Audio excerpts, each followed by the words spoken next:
bonjour à tous. Je vais commencer par m'excuser puisque pour certains d'entre vous, ce que je vais vous dire va être une redite de choses qu'ils ont éventuellement déjà entendues. Alors, on est sorti du... Ah, ok.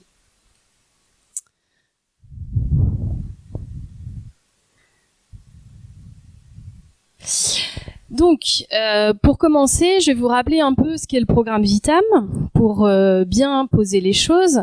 Donc, le programme Vitam, c'est un programme interministériel qui est porté par le ministère le ministère des Armées maintenant, le ministère des Affaires étrangères et le ministère de la Culture, puisque ces trois grands ministères ont des obligations en matière d'archivage à très long terme et pour les affaires étrangères et les armées aussi d'archivage intermédiaire pour des raisons de valeur probante.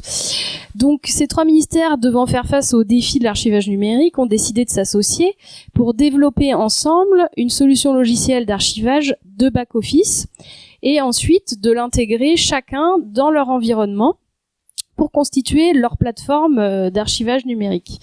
Ce projet se déroule sous la présidence du Comité interministériel aux archives de France et de la DINSIC, la Direction interministérielle du numérique et du système d'information et de communication de l'État, qui sont deux entités placées sous la direction du Premier ministre.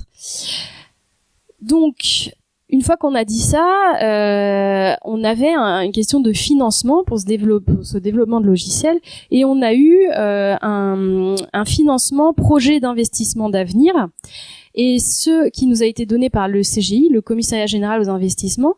Et donc ce financement impliquait une large réutilisation du logiciel.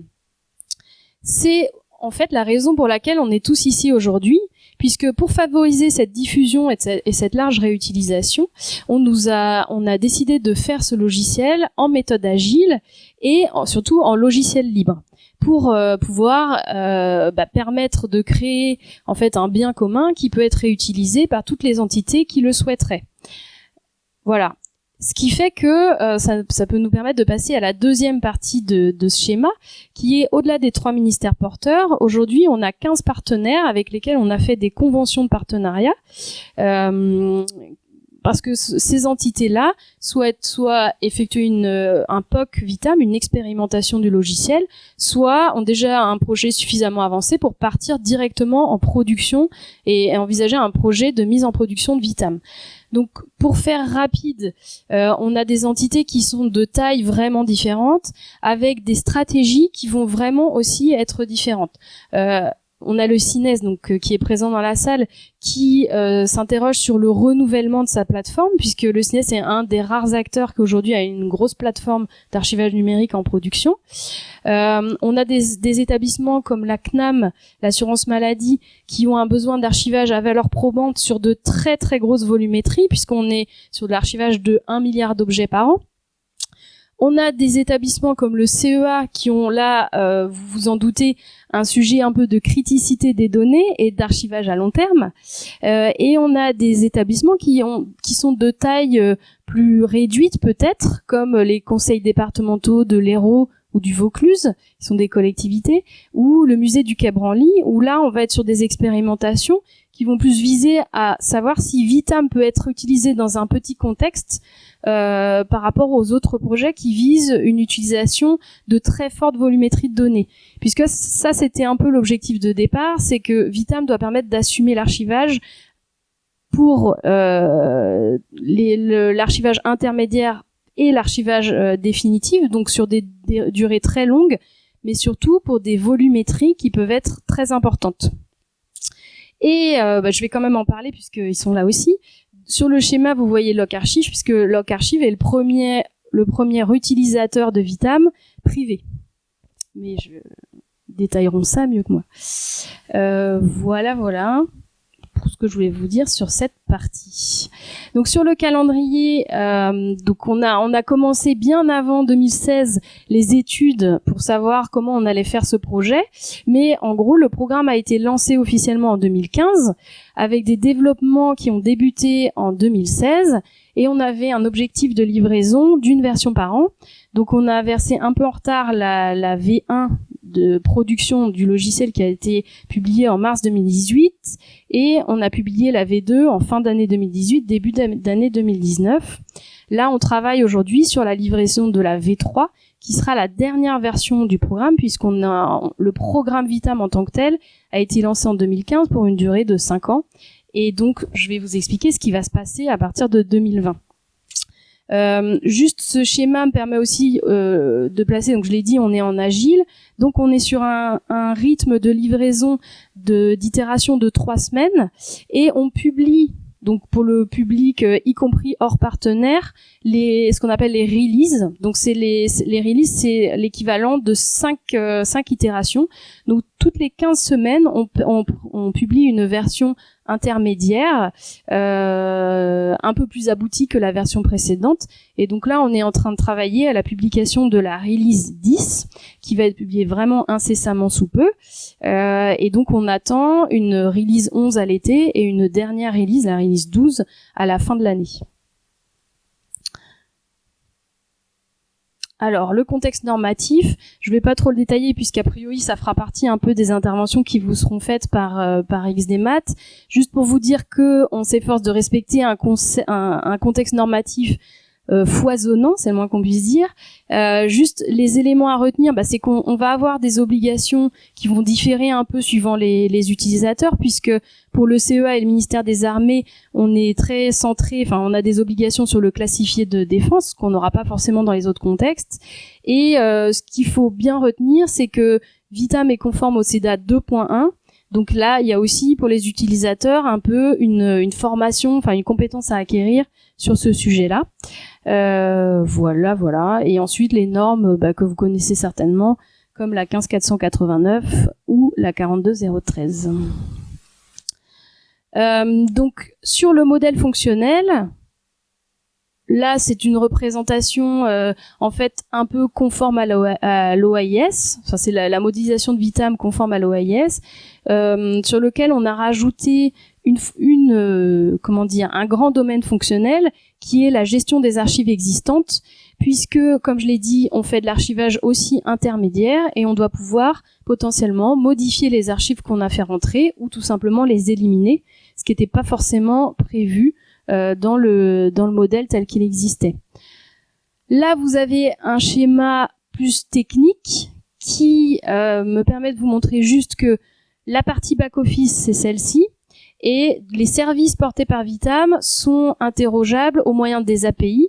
Tout se fait au moyen d'API. C'est des API REST, et nous, on fournit des IHM, on appelle IHM de démonstration, pour pouvoir un peu tester le logiciel et voir comment il fonctionne. Et donc ces IHM, elles fonctionnent ici et elles sont interopérables avec le back office via des API également. Voilà. Donc c'est le moment de vous dire un peu. Donc comme c'est un back-office, ça peut s'interfacer avec de différentes façons, mais avec différents types d'interfaces frontales qui peuvent être des applications métiers. Par exemple, vous pouvez très bien avoir un système de gestion des RH, un SIRH que vous voulez brancher sur Vitam, c'est possible. Vous pouvez aussi vouloir brancher dans les services d'archives, on a des logiciels de gestion des archives. On pourrait très bien penser qu'on peut interfacer Vitam avec un front de gestion archivistique. Donc, les fonctionnalités, là où on en est en R10, donc je l'ai dit, on est en agile, donc on a priorisé les développements en fonction de ce qui paraissait le plus urgent pour les utilisateurs. Donc en V1, en mars 2018, on avait un logiciel Vitam qui permettait de faire un premier service en production, donc qui permettait de faire une entrée d'archives, de conserver ces archives en conservant la valeur probante, donc c'est-à-dire avec tout le système de journalisation nécessaire, et on pouvait aussi rechercher une archive dans ce qui avait été versé et éventuellement l'exporter sous forme de paquet. Dans la release 10, on a ajouté des fonctionnalités qui semblent indispensables pour le métier, pour les archivistes, qui sont, ce que je disais tout à l'heure, la gestion des archives. Une fois que j'ai fait rentrer mes archives, c'est bien, mais je veux pouvoir, par exemple, enrichir les métadonnées, je veux pouvoir éliminer les archives à l'issue de leur durée de conservation, et je veux pouvoir aussi les pérenniser à long terme. Donc ça a été vraiment le gros travail de la V2, c'est de réfléchir aux méthodes et aux opérations qu'on va devoir faire pour l'archivage à long terme et la préservation. Donc on a ajouté des mécanismes, par exemple, de conversion de fichiers, ce qui paraissait indispensable pour les archivistes. Sur la dernière release, on a également ajouté une fonctionnalité de gestion de stockage par bande. Ça me permet de vous dire que donc Vitam a une couche applicative pour gérer le stockage. On peut gérer du file system, du virtualisé, Swift ou S3, puisque le CEA, l'un de nos partenaires, voulant faire du stockage S3, a développé le connecteur S3 avec Vitam et l'a reversé dans le code, dans le logiciel, dans le code source. Et donc on a, sur la dernière release, ajouté du stockage sur bande avec une forte collaboration avec le CINES qui utilisait déjà beaucoup cette techno et qui avait beaucoup d'expérience à nous apporter sur le sujet, puisque ça reste l'un des... Le stockage bande, par exemple, type LTO, est très utilisé par les institutions patrimoniales et reste un stockage très sûr sur le long terme. Donc ça paraissait indispensable à ajouter. Ce qui nous reste à faire, en gros, c'est poursuivre un peu sur la préservation, poursuivre un peu sur le stockage bande et ajouter l'automatisation du transfert entre SAE. Puisqu'on peut penser que deux entités pourraient avoir un Vitam. Par exemple, le ministère de l'écologie pourrait très bien vouloir verser ses archives aux archives nationales, ses archives définitives.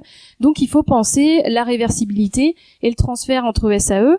Mais transfert entre SAE, c'est pour nous le transfert avec les métadonnées, les journaux qui vont bien, qui vont pouvoir nous permettre de toujours gérer le cycle de vie des archives. Voilà, et amélioration toujours de l'administration technique. Donc là, vous voyez, entre ce qu'on a fait et ce qui reste à faire, on voit quand même on tient le bon bout. Donc là, aujourd'hui, c'est un peu l'exemple qui peut nous montrer que Vitam, aujourd'hui, ça devient une communauté, puisqu'on y a travaillé depuis le début, mais on essaie de faire en sorte qu'il y ait le plus d'utilisateurs possible et qu'il y ait une vraie communauté qui se mette en place. Donc aujourd'hui, on a une plateforme collaborative avec plus de 500 utilisateurs. On met à disposition, on offre aux partenaires Vitam et au ministère porteur un ensemble d'ateliers et de réunions qui peuvent être des ateliers de recueil de besoins pour savoir ce qu'on va vouloir mettre dans le logiciel, quelles fonctionnalités il faut développer, mais aussi des ateliers de prise en main pour voir les fonctionnalités développées, si elles correspondent bien à ce qu'ils en attendaient au départ. Et aussi des échanges, des retours d'expérience qui permettent de discuter entre utilisateurs et de savoir les problématiques des uns et des autres et savoir aussi comment on peut y répondre et avancer. Je précise aussi qu'on a mis en place, donc toujours sur cet aspect un peu communauté, un dispositif d'accompagnement des entreprises de services numériques. Donc on l'avait fait en 2018, on l'a renouvelé en 2019.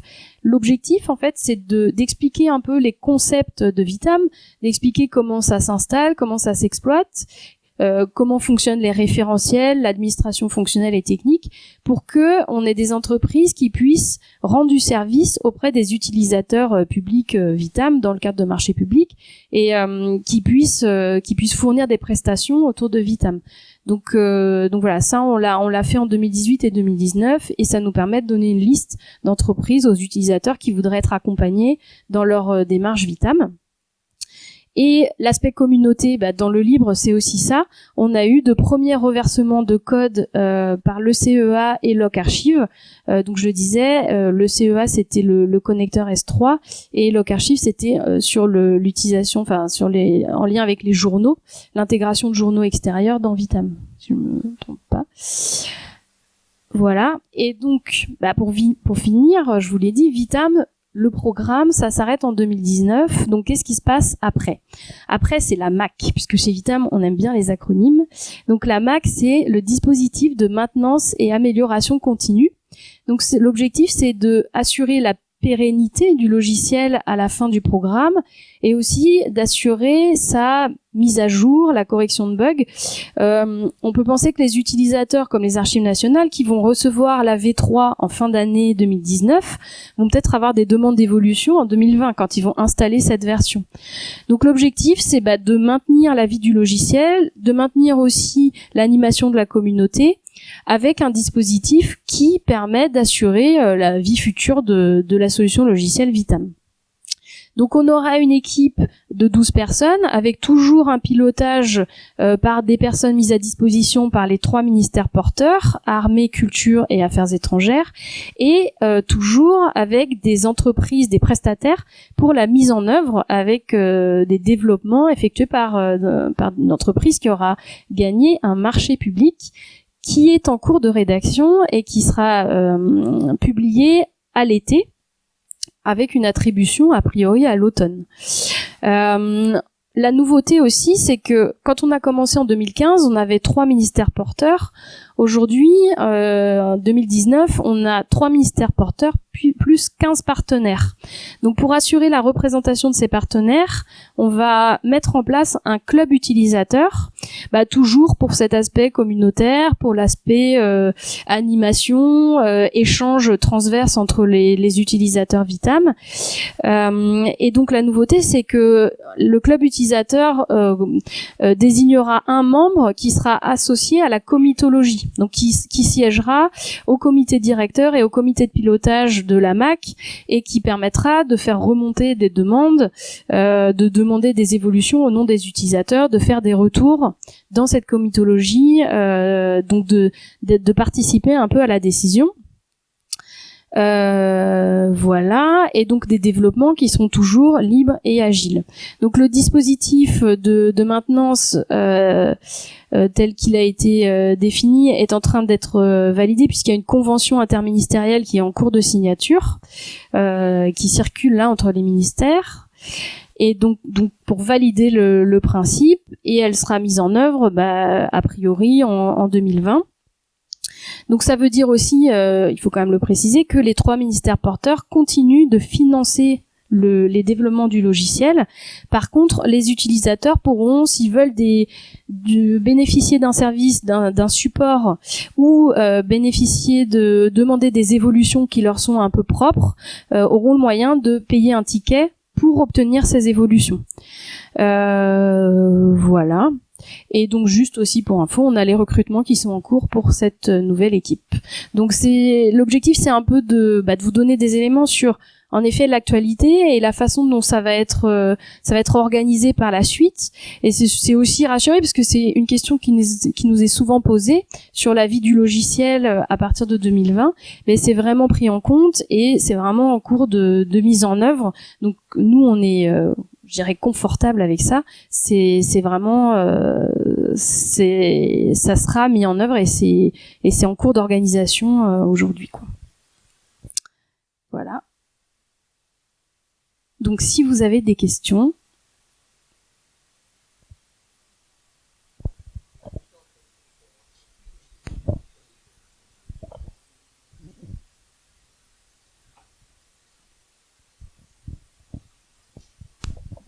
Bonjour, Julien Benedetti des Archives départementales des Bouches-du-Rhône.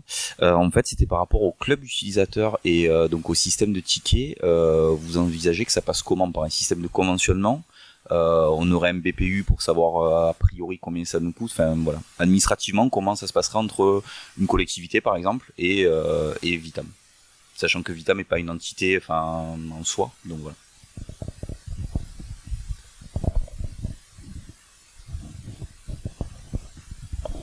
Alors oui, ça j'en ai pas parlé sur la maintenance. Vitam c'est pas une entité, mais là donc c'est une convention interministérielle et la maintenance est portée par le ministère de la Culture au nom des 3 autres ministères. Donc le marché est publié par le ministère de la Culture, donc tout est encadré dans ce système-là. Et ensuite, le paiement du ticket pourra se faire directement auprès d'une commande auprès du prestataire, ou l'entité peut aussi financer le développement de son côté et reverser le code ensuite. Enfin, il y aura plusieurs dispositifs qui doivent encore être définis. finalisé, mais de toute façon les développements principaux c'est un gros marché public comme ça avait été fait pour le développement du logiciel aujourd'hui, quoi. Alors après, il y a pour les utilisateurs, il y a aussi pour ceux qui le souhaitent juste la possibilité d'attendre que comme aujourd'hui on le fait, que les releases soient publiées et de les télécharger, enfin de les utiliser quand elles sont publiées, quoi. C'est vraiment pour des besoins, enfin ça nous avait été demandé, si on a vraiment un blocage urgent, l'objectif c'est que l'utilisateur puisse quand même en cas de blocage le résoudre rapidement, que ce soit pas attendre 3 mois la release qui vient, voilà.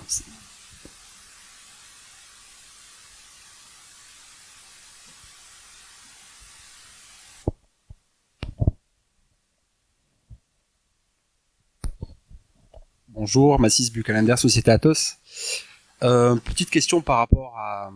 Alors on voit Vitam, effectivement, c'est la pérennité dans le temps en termes de solutions par rapport à l'archivage électronique. Moi, c'était au niveau planning, c'est-à-dire aujourd'hui, on a une vision Mac qui va arriver de 2020 à 2024 par rapport au marché public qui va sortir. Quid de Vitam post-2024 ?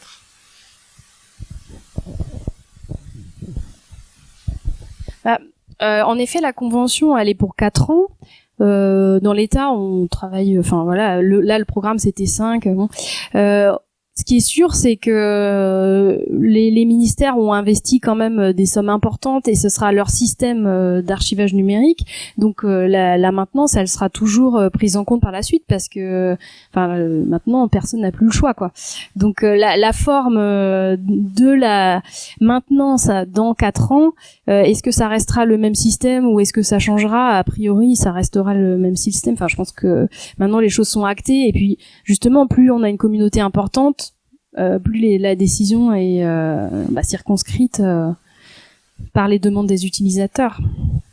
Donc après, nous, ce qu'on dit toujours, parce que parfois c'est une question qui nous est posée quand on fait les premiers rendez-vous de présentation de Vitam, on nous dit mais si jamais la maintenance s'arrête, l'atout qu'on a quand même, c'est que Vitam c'est un logiciel libre. Donc même si, dans le pire des cas, la maintenance s'arrêtait, n'importe qui peut récupérer le logiciel et faire la maintenance. Enfin, c'est l'atout du libre, en fait.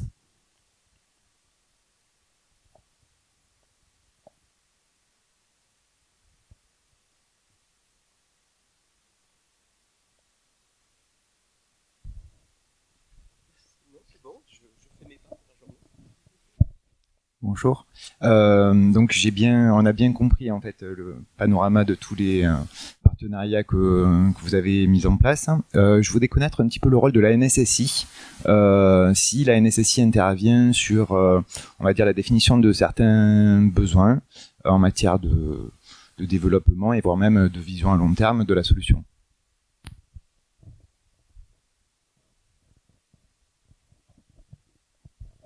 Alors, en effet, ça me permet de parler de la sécurité puisque je n'ai pas abordé ce sujet. La NSSI est intervenue à plusieurs titres puisque donc on a fait au début, quand on a lancé les logiciels, le développement du logiciel, on a travaillé avec eux sur les éléments de sécurité à introduire dans une méthode de développement en agile. Donc ça a été le premier travail. Le deuxième sujet qu'on a avec la NSSI, c'est que donc là vous avez vu dans nos utilisateurs, on a beaucoup de ministères et d'opérateurs de l'État qui donc doivent faire un dossier d'homologation avant de mettre en production leur système. Donc l'homologation de sécurité validée par l'ANSSI, elle concerne bien un système en production installé dans un environnement et pas un logiciel normalement. Mais là, comme on a quand même un certain nombre de facteurs communs sur l'utilisation de Vitam, on a un début de dossier d'homologation. En fait, on a mutualisé les facteurs communs sur le dossier d'homologation entre les porteurs et les partenaires pour faciliter le travail, que chacun ne le refasse pas dans son contexte. Et ensuite, ce dossier doit être complété avec les éléments de mise en prod de chaque ministère. Ça, c'est la deuxième chose. Donc on a un dossier d'homologation standard qui peut être diffusé aux porteurs et partenaires. Donc je disais hier, on en parlait hier avec le Vaucluse, en fait c'est le seul document qui n'est pas publié. On publie tout, le code, la doc, mais ce document-là, comme il concerne la sécurité, on le donne que sur demande et en interne au programme. Donc ça, c'était le dossier d'homologation, c'était le deuxième aspect.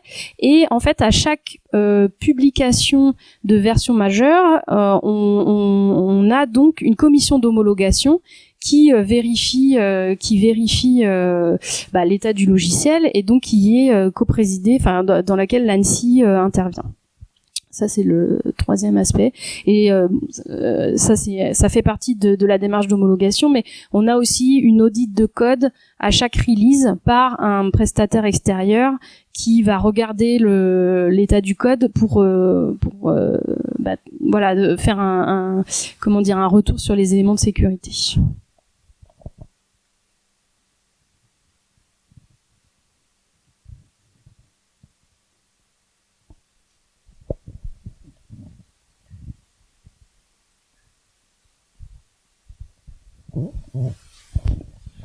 Bonjour, Michel Rialand du département des Alpes-Maritimes. Je voulais savoir si Vitam travaille sur des infrastructures serveurs plus light. Aujourd'hui, sur les installations de Vitam, on parle de 15 serveurs, 30 serveurs, 50 serveurs. Est-ce qu'aujourd'hui, il y a des architectures plus raisonnables, certes avec des performances moindres, parce qu'on n'était pas sur du milliard d'objets, mais est-ce qu'il y a des architectures, des structures qui vont sortir pour justement des plus petits volumes et des plus petites performances?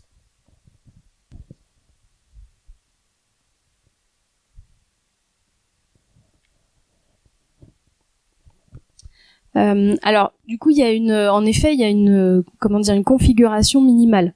C'est là qu'on atteint la limite de la démarche. Vitam, l'objectif de départ, c'était quand même d'assumer de très grosses volumétries, avec tout ce qui va bien en termes de valeurs probantes, de sécurité, donc tout un tas de journaux qui se font, des sécurisations de journaux, des cloisonnements. Donc à un moment, on a déjà les critères, enfin les bonnes préconisations qu'on donne sur l'archivage numérique avec des réplications, tout ça. Il y a le fait qu'on veuille pouvoir gérer une très forte volumétrie. Il y a le fait qu'on veuille sécuriser les données. Donc à un moment, pour faire tourner un Vitam, en effet, il faut quand même une artillerie lourde et ça, on peut essayer d'alléger les choses, mais de toute façon, il y a quand même des prérequis en deçà duquel on pourra pas descendre, quoi.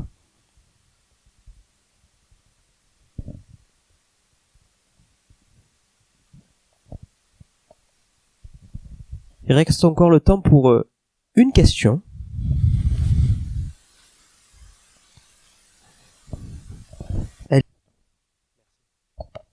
Bonjour, Anne-Jolie, département des Alpes-Maritimes. J'ai une question pour les collectivités qui s'engageraient dans un partenariat pour installer Vitam. Quel type d'accompagnement est prévu, notamment du point de vue fonctionnel? Est-ce que là, le groupe Vitam intervient, quelles sont les étapes et qu'est-ce qu'on doit prendre en charge nous-mêmes?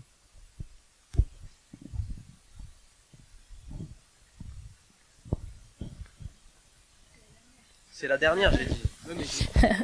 Ça va être compliqué. Alors sur l'accompagnement, donc j'ai juste survolé.